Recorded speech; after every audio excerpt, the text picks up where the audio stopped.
Yo, this is your boy Gallagher, and this is Common Conversations. Yo, so a couple of years ago, no lie, that's a lie. A couple of months ago, or maybe more than a couple of months ago, a good friend of mine called and said, hey, we should do a new podcast. And I said, no. And then she said, I got this great idea. And I said, well, what is it? And she said, we should talk about real stuff. And I was like, I do talk about real stuff. And then she was like, no, we need to get a little bit more specific. And I said, okay, what are we going to do here? And so Missy, who you're going to hear later with Dan, right, who brought in Dan Cannon, is like all things equity and inclusion and restorative justice and bail bond. And did I say that right, Missy? Bail fund? Bail fund. There it is. Bail fund, right? We're going to skip that statement I was about to make. But this is Common Convo, right? And so we're going to launch this new series called The Move Forward, A New Hope. Yes, I'm playing with the New Hope. We're going to have some dope graphics. I also told Missy I would be on my best behavior. So there's no cussing jar in this one. So anyone who's accustomed to listening to any of my other podcasts, I do not promise that I will not say a bad word or a word that is perceived bad by society. But I am going to do my best not to call people like Mike Pence and inbred. I'm going to do my best not to use swear words. But we're going to talk and have real conversations with guests who are local to Louisville, Kentucky, Southern Indiana. And if you're listening and you don't know where or what a Southern Indiana is, some people make the mistake and think Evansville, because Evansville is kind of the most southern west part of Indiana. So we're going to be talking about the more central South. South Central? South Central part. Yeah. South Central Indiana. Everybody wants to be like Compton. Gentrification and all. But yeah, so we're going to be talking about Floyd, Clark County, Harrison, and there may be some sprinkled other counties in the space as it relates to where we are just in the world, just period, right? Just kind of in the world. So you're going to hear Missy jump in here. She actually may even take the lead. But if you're listening and if you're tuning in, we appreciate you. This is the podcast. This is Common Conversations, The Move Forward, The New Hope. Yes. I'm going to have some theme music for that soon. Lightsaber sounds? Oh, that's definitely. Fabulous. Okay, so we're going to add some. Hopefully we don't get sued. We may have to make our own saber sounds, right? I'm happy to do that. Cool. So if you end up being a guest, like if you're listening and you want to be a guest, understand this is just a conversation, right? It's we are all experts in our own right. Is that how we're basing this? So there's nothing in my world that is ever not allowed to be discussed, right? And so we get the privilege of saying I don't know. We get the privilege of saying I'm unsure, and then we get the privilege of having an opinion. So I'm not a journalist. It's not my job to tell you all the time if it's fact. You need to go look that ish up. But I do have an opinion about how things happen. And so our guests are both, I think, pseudo, right? They're going to be experts in spaces, but at the same time, we're going to actually poke at them sometimes so that we can get meat, right? The unknown factor, not the scripted PR document that was written up for them to go out into the world and tell the world to say, oh, this is how it is because, our press agent said so. Mm-hmm. Yeah. Exactly. So Missy, I guess real quick before we jump in here and see, this is what happens when Missy says, Miguel, I need you on this one, or get on this one. I don't need you because she doesn't need me at all. She is super brilliant. But I do want our audience to get to know you a bit. Like, right. Who are you? What do you do? Where do you come from? Yeah. So, hi, friends. My name is Missy. I am my day job during the day. And I say that, but I'm a social worker, so we're never not in our day job, right? I am a program manager of a local child abuse and neglect program in Southern Indiana. And like Miguel mentioned, South Central Indiana. And my passion is, as Miguel mentioned, is talking about equity. Let's talk about inclusion. Let's talk about the world as it is and the world as it can be. I fully believe that if we don't talk about these things, they won't get better, and that there is a better. I think a lot of people in my space would say that optimism could be problematic at times, but there is a better world. There are people doing this all, life and in other places, and they're making the world better for those around them. So that's what this is about. That's bringing people to the table who can tell us what is the story and how can we bring better to our area. I think that a lot of people who we are going to talk to are going to tell us very similar stories in that these these things don't exist here or they can exist better. So we're going to find out how. We're going to find a roadmap forward and give a new hope, as you mentioned. A new hope. Let's get it. And you know, yeah, and it's cool. Like I think in this new world, right? You know, so a couple years, well, I guess it has been a couple years, right? It's been a while. Pandemic, couple years, Breonna Taylor, you know, George Floyd, yada, yada, yada, and so on. And it continues to happen. But so in Southern Indiana, I guess to backstory this thing, we had this committee that was formed by a group of nonprofits in our community that said that they wanted to tackle the challenges that our community was facing because of COVID. And someone made the statement and said, well, racism exists in Southern Indiana because of COVID. And it just made me chuckle.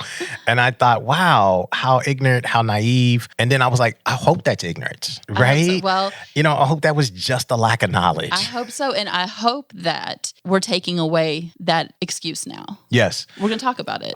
And so on one of those calls, I remember challenging the group of leaders in that space because we kept talking about equity. And, you know, they kept saying, you know, this and that and this and that. And finally I said, you know, I asked the room, what does equity mean to you? And this is a group of leaders. These are our economic development leaders. These are our heads of nonprofit, our heads of charity, our heads of foundation, our heads of social organizations. And none of them could answer the question. And I thought, you know, how awkward or how strange we want to serve a group of people and bring them equity, but yet we have yet to define what that is within our own institutions. And, you know, the bigger question then became, does your institution create equity within itself for its diverse population or its disenfranchised populations? So nonetheless, this is bringing it all forward. And today we have a really cool guest, new to podcasting, I heard, wink, wink. And so we get to embarrass him. We get to pop his cherry. If I get to say that,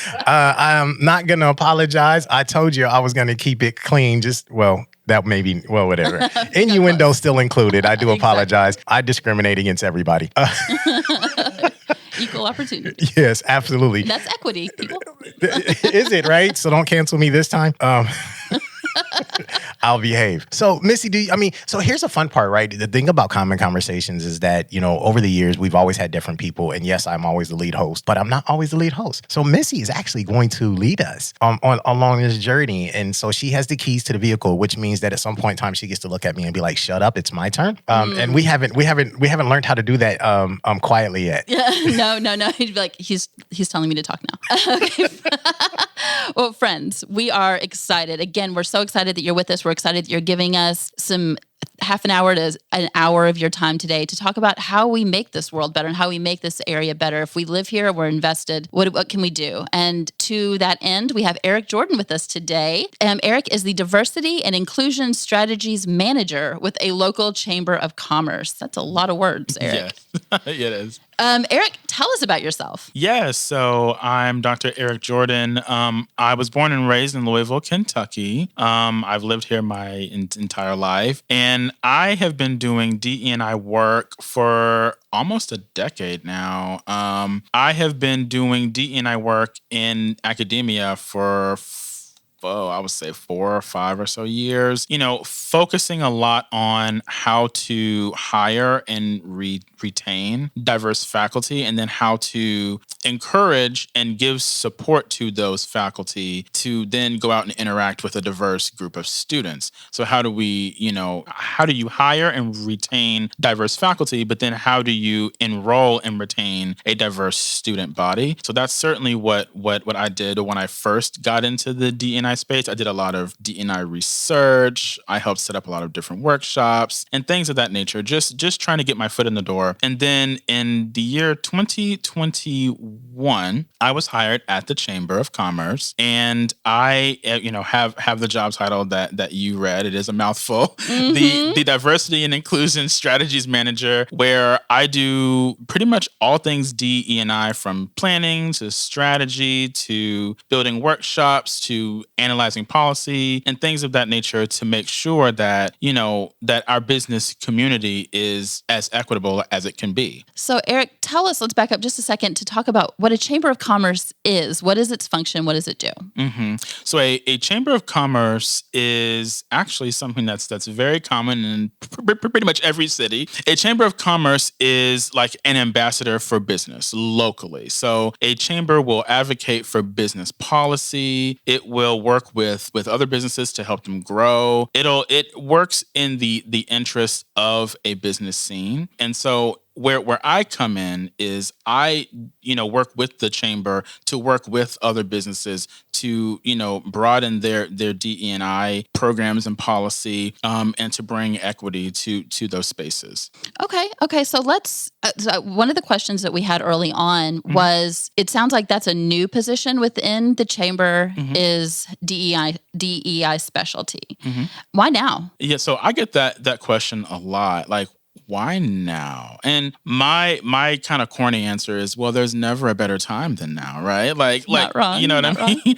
But I think that the real reason is because there's this hunger for it. I mean, there's always been a hunger for it, but it's a lot more mainstream now. It's a massive community hunger now, especially after Breonna Taylor's murder. And Louisville was the big impetus for a lot of businesses coming together and saying, enough is enough. Like, we need to start addressing issues, and we need to start dealing with, systemic racism, state-sanctioned violence. I mean, all these things that plague our community and communities all over the nation. So, it's a lot of that was just this like really big eye-opening, like out in your face instance of racially motivated violence. And our business community came together and said, well, how can we deal with that? What role can we take in making sure that those kind of things don't happen again? So I'm curious in this space, right? So chambers across the country are in this, they're doing this thing. They've always been in diversity. We've always been in inclusion. And their primary focus is the interest of business, right? Business in a community. So why now? Like, literally, why now? Like, what all of a sudden is the interest in growing Black-owned or brown-owned businesses? Like, where's the, and what are the goals behind it? Like, are there real set-aside, I hate that word set-aside, but we're going to use it for today. Sure. But have they really put tactics, objectives, and goals behind creating an equitable playing field and an equal playing field at that, right? Or is it just a trend, right? It's a big hunger trend because we're watching larger white organizations take losses that they hadn't had previously, that they're having now, and we know that is directly related to, right? Where I guess Fed Bank has come out and said things, economists have come out and said directly racism is destroying the fabric of our capitalistic opportunities. Why now? Well, I can say that the chamber that I'm a part of, we are definitely trying to put in place very, intentional tactics and structure to make sure that we work with other companies to make sure that they are also doing the same thing. So that's what I'll say about my employer. But what I'll say about other companies, I think that what you bring up is a good point. There are certainly companies that I feel like get into the DE&I space and really want to engage with it now for more selfish reasons. Like I was saying earlier, there are some companies that want to launder their reputation through it, that see DE&I as a way to escape their own history or their own, past with racism. Like maybe a company had a major racist scandal a few years ago. Well, DE&I is the perfect way to sort of launder their reputation and to sort of clean it up, right? And then you have others that, like you said, are so interested in the business case for diversity as it pertains to their bottom line. And all the research shows that you have a diverse employee base, that's going to help you raise your bottom line. It's going to make you more innovative. So there is certainly that aspect of self-interest with some companies. But of course, what you get from a company in terms of its strategy, its tactics, its intentionality, it varies by company and it varies by the leadership leadership at that company. So one of the things that you had mentioned, Eric, that I loved this allegory, and I want you to bring it back, that certain companies use DEI positions and programming as car insurance. Can you speak to that? Yeah, so that's an allegory that I think is very appropriate for how a lot of companies handle DE&I, that a lot of companies will just see DE&I as something that they have to take on very begrudgingly, right? It's like, well, we have to have this so that we don't get canceled, or so that people don't beat us up on Twitter, or Facebook, or wherever. And so a lot of companies see DE&I and treat it as a sort of like a box check, right? So, all right, so we hire the token minorities to do the work, check. We have this little training, check. You know what I mean? So it's very much like car insurance. Mm-hmm. A lot of companies will treat it the way that people treat buying a new car. It's just like, okay, I got the new car. Well, I don't want to get arrested in it, so I don't want to get pulled over, so I have to get the insurance, mm-hmm, right? Mm-hmm. It's going to cost. I don't want to pay the money, but we have to have it so that we don't get in trouble. And that's how a lot of companies treat the work, unfortunately. So I'm curious, and one of the things that we are going to be talking about a lot on this podcast are the stories that we tell. Mm-hmm. And what stories are we telling about DE&I work, about talking about equity and inclusion in the general population? Does it feel to you from your position that people are open to having this conversation and it's time and they're ready? So there are, I think, two strains of storyline that people tell themselves. There's a really positive one and there's a really negative one. I think both sort of limit the scope of DE&I. So the negative one is the one that we all know, right? That the more you talk about racism, that just keeps it going, right? Or that, that if you bring up all of these issues, then you have to be the racist, right? Clearly, you're the racist, mm-hmm. Missy. I am. Because you want to talk to me about racism. Exactly. Right? And that's all I want to talk about. Yes. Right. So, you have your typical reactionary, story that folks tell themselves, that it's all about strong arming and browbeating white people. It's all about holding white people accountable for things that their ancestors, the usual stuff. Yeah, but also not a bad thing to be held accountable. Absolutely.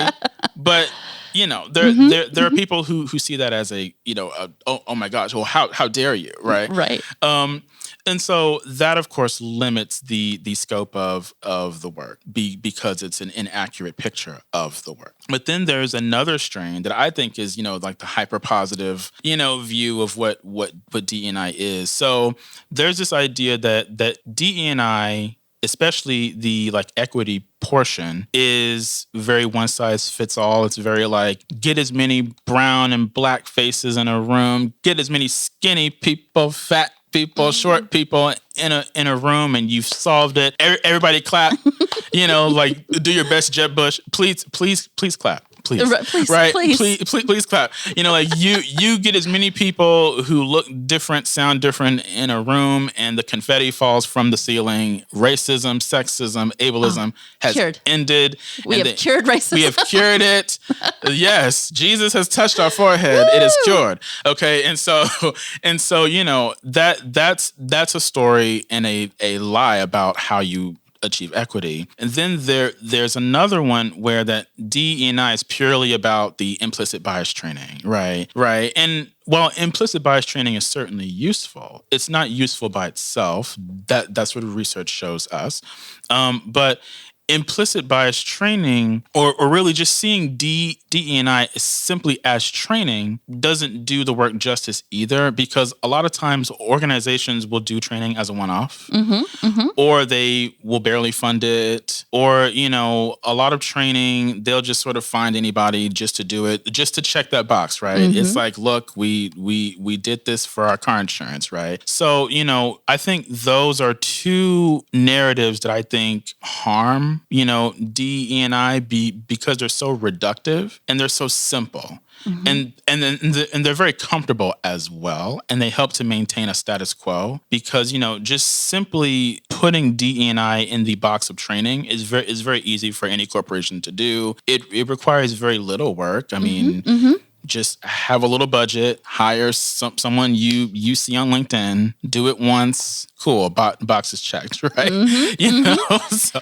Yeah. So what's the truth though? Then if those are reductive and those are the stories that kind of float around, you know, our area, what is the truth as it relates to DE&I work, and what does it take if it's not just a training? Well, it takes intentionality. It takes a structure of accountability, and it takes self-reflection and really understanding, is this what you and your organization truly care about? You know, do you really care about Black-owned business? Why? You know, but what DE&I is, I mean, of course, it is also training. I mean, there is certainly a pathway into and through DE&I work that's purely training, right? But then you have, you know, like forming ERGs. Then you have giving your leadership, you know, the tools to actually speak to equity.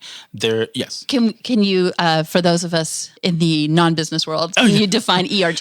An ERG is an employee resource group. So it is a group of like-minded employees who maybe share a similar background, a similar history, you know, who come together to talk about that experience, to support each other in the workplace. It is a core part of economic and organizational justice. You know, I call it organizational justice, you know. I love that. Yeah, thank you. So, you know, I think that those are the things that DE&I, you know, is. It's a lot of different things. But what it ultimately is at least it should be, ideally, a form of organizational justice. Really just a form of justice, period. But too often the justice is removed. It's just kind of a performance. It's just like, okay, we did it. We got our car insurance. Stop bothering us now. You know? Yeah. So is it possible, do you think, because I feel like a lot of businesses in the area, a lot of agencies want equity. And they're like, well, we'll just, you know what, we're going to do our best to hire a diverse staff. Without intention and without knowledge and some kind of training to do that, does that ever happen? Can you hire a diverse staff without being very intentional about it? I mean, you can possibly accidentally, you know, just I tripped over a diverse staff. Right. Like, oh, look, I tripped over this person, you know, but I would say no. If you want the best results, a staff that is not only diverse, but to have staff policies that then speak to how you support those staff members, to how you support people whose needs differ from your own beyond just the typical organizational status quo. That takes intentionality and serious thought and real strategy. It's, you know, it's partially what my job is, right? It's to really look at, you know, are we intentional? Are you intentional? If not, how come? Or what are the barriers to that? You know, and sometimes we find that the barriers to intentionality is the status quo, right? Or this desire to be comfortable, you know, that I think really dampens the intentionality piece. Can you speak to what are the benefits to hiring a diverse staff and to being more equitable and inclusive in your workplace? Sure. So hiring a diverse staff has all these different benefits that research shows us.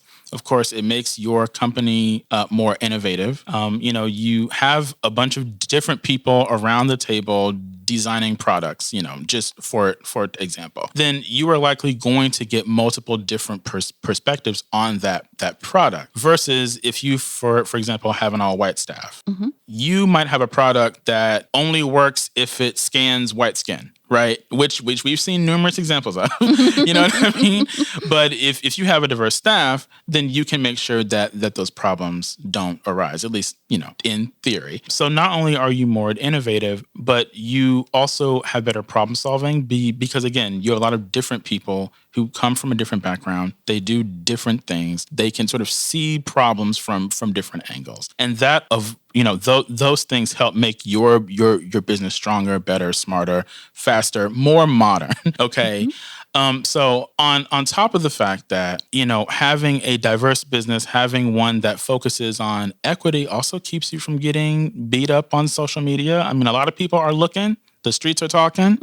And and if your company's lily white and it's been that way, people are going to give you the side eye and they're going to start asking questions. And if you don't have answers to them, oopsie daisy. Now look, you just got a black eye on Twitter, right? Yeah. So I have an interesting question as we go down this journey, right? Because we know that companies that are diverse tend to innovate at 1.7 times more than those who don't have diversity within them, right? So we're talking economics and we're driving that position. Sure. And I wonder, and I'm speaking specifically to our home, right, which is the Louisville, Kentucky region, Southern Indiana. And I think whoever listens to this podcast can ask the same questions, because a lot of times we get stuck at looking at the national, right? What are we doing nationally instead of looking at what we're doing locally, right?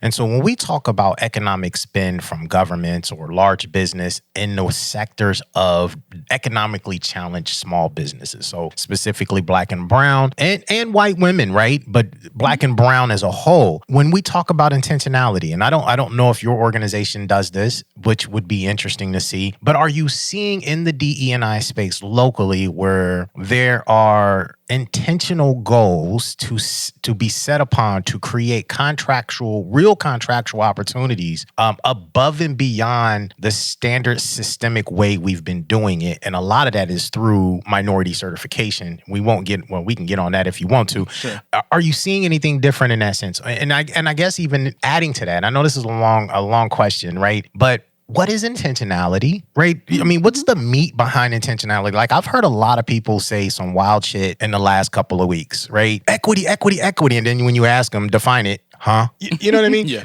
So we're being intentional. Well, what are you being intentional about? Are you being intentional about bringing Black people to the room? Are you being intentional about giving them the power to make the change that many of the people in our society are struggling to allow to happen, right? Because it goes against systematic positions that we know have been successful, not broken, designed to be successful the way that they are. So I know that's a loaded question and it was a lot. I'm sorry. I'm just going to let you jump in there. I just want your opinion. That's okay.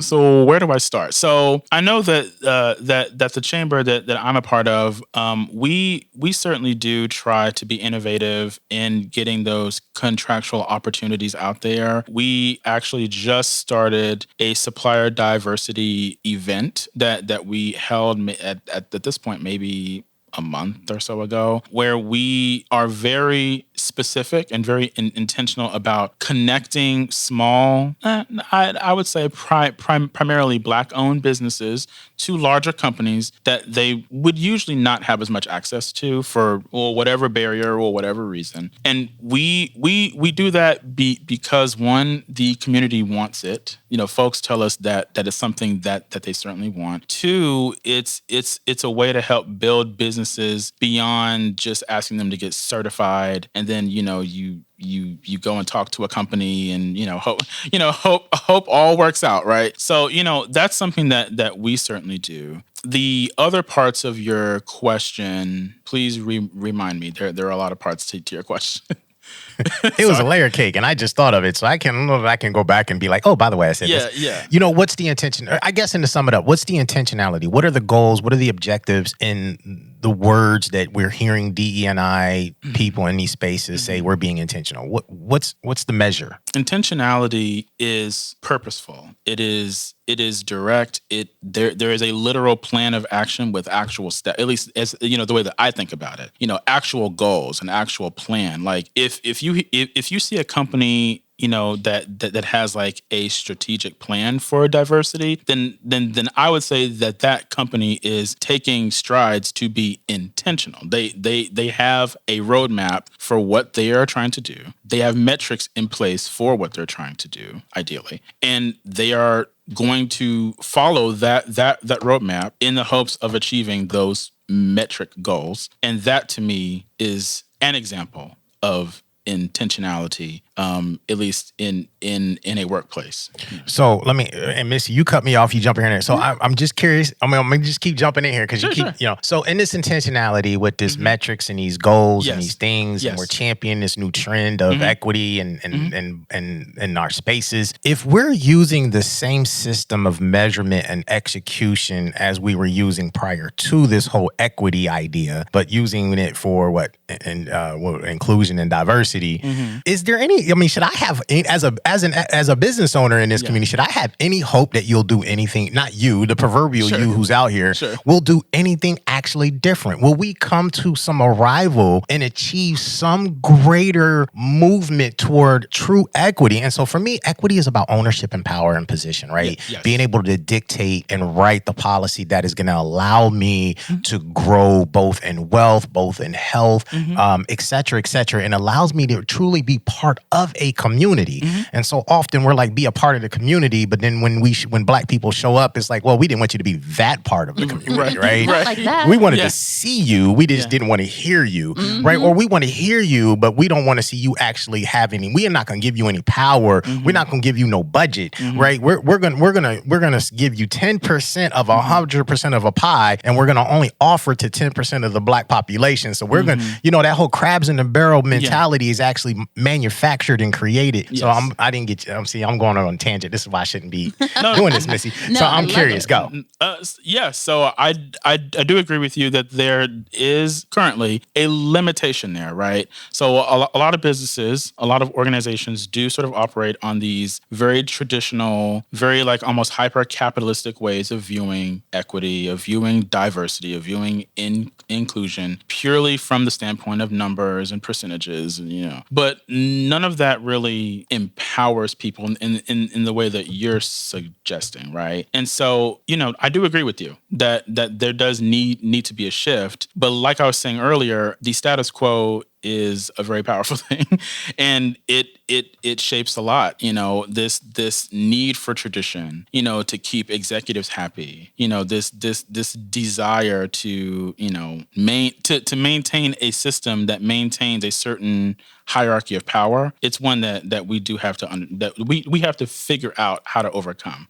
So I guess that was my question is like, let's talk about power dynamics. Yeah. And how do we bring equity knowing and understanding that means somebody who holds power at the top has to give that up? Yeah. So how could you speak to that person about, what it means to bring equity, that it's going to cost them something really tangible? What is that? It's a challenge. It is not easy to wrest power from the hands of the powerful, because that requires a lot of self-reflection on the part of the powerful and a lot of humility. A lot of powerful people just don't have that, True. And people, it's something that I'm still trying to understand. It's something that I'm still trying to navigate myself.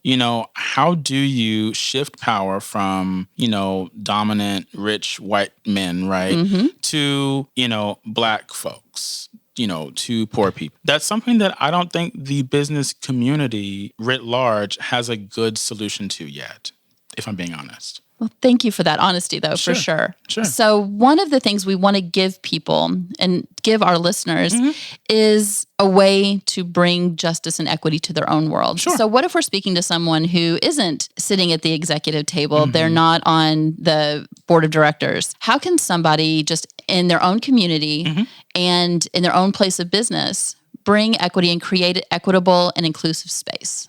So I would say, one is that you have to want it, and then you have to demand it. And I would say that you start by forming, at least within a workplace, forming a community with your other coworkers, right? Forming that solidarity with them. So I would say, like I mentioned earlier, try to create an ERG, or some sort of group for your coworkers and colleagues. Now, the ERGs is, it's just a small piece of the puzzle. It is not the entire solution to the issues, right? But it is one way to sort of build power, to build community outside of the boardroom. You know what I mean? It is a way that you can start to empower yourselves and give yourselves a voice, because you can start to support yourselves, give yourselves a platform that you wouldn't have otherwise had, or it would have had to have gone through the board, or, so I think that is certainly one way. And to, call out instances of racism, inequality at your workplace. Now that is easier said than done for certain places, but if you have the leg room, if you have the wiggle room, definitely call it where you see it. if you see inequality, if you hear racism, call it out. Give yourself a voice. Don't wait for permission from people to give that to you. Those are a couple of things that I would say. I love that. Eric, is there anything that you hoped that we touched on today that we didn't get to? Oh, are we almost out of time? We are. Oh my gosh. No. Time flies when you're having fun. Right? I really like this. I think that what we didn't get to are things that are things that our community can do to start to build equity, right? So I guess we could start there. And one thing that I would say, of course, is to be able to define what equity means to you and your organization, right? Right, Miguel? Yeah, absolutely. I'm a firm believer in that. Big So fan. I'm curious because we talk about diversity, inclusion. We talk about equity. We Yes. talk about social justice. And I have screamed for a while now in our own backyard and say, well, if we don't fund someone doing the work, how do we make the shift? How do we start the changes? Right. And now that I'm seeing some degree of funding, Yes. I'm wondering because I'm a firm believer in do no harm unless I need to hit you with a bat. I'm just saying that out loud. If I got to hit you, understand I intend to hurt you. But I do believe in doing no harm. And I've been working with Nikki Lanier, who owns Harper Slade at 12 and used to be the vice president of Fed Bank St. Louis in Louisville. And she's launched this really great program. And so I've had the opportunity to sit in and listen to interviews with Dane Holmes and Alicia R. Scott, and who are all DE&I, great DE&I people in their own space and leaders and developers. And I continue to hear them talk about how sometimes all of us are skewed. And that when we get in this space, we can all disrupt the system or disrupt something so much that we intensify the trauma on all sides. Possibly, yeah. And so doing this work is a lot of work. Yes. And it's not easy. No. And I wonder, and you don't have to answer this because I know a lot of times when we work for a company, there is politics that play a part. There are those who want change, but may not want change the way change needs to happen. Right. And there are those who do not want change at all.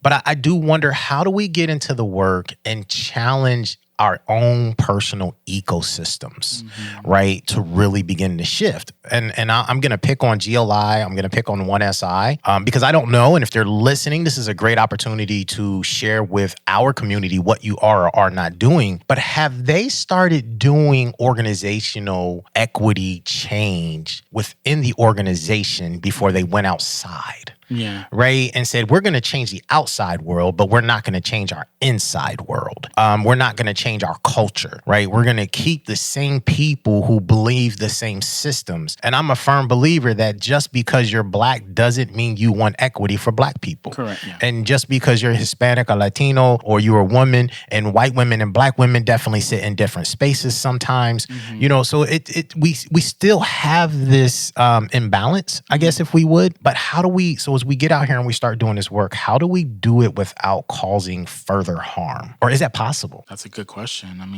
So we're going to leave that for a later date.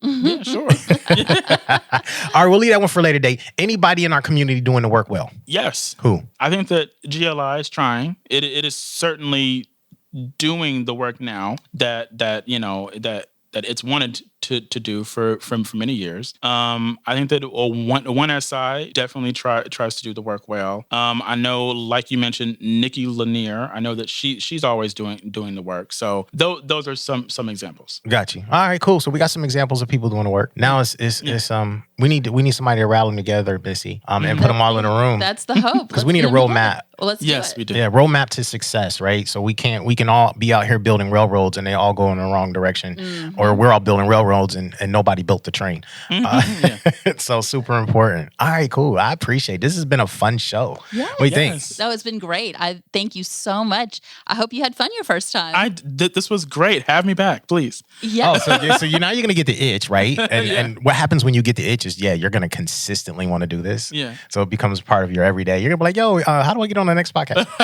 Put this microphone in my face. Right? So I'm surprised, and we'll wrap this up because I know we've been on for a while. I am surprised that GLI has not created a podcast yet about diversity, equity, and inclusion, and how do we build an ecosystem that supports the disenfranchised business enterprises that are out there. I mean, I would think that would also be kind of part of the work, right? It is resources, ERG, right? Yes. I wonder, those of us in our community, those organizations who have these ERG programs, what kind of resources are they giving those committees to work with? And what kind of changes are they using within those resources? I know we got to wrap up. Do you want to close it? You want me to close it? How you want to do this? Honestly, again, thank you so much for joining us. And I think we have more questions to answer later, so maybe we'll hear from you again. Sure, sounds good. But thank you so much. Thank you, Miguel, for jumping in. You're welcome. Ciao, bella, good people. Peace, love, and hair. Goodbye.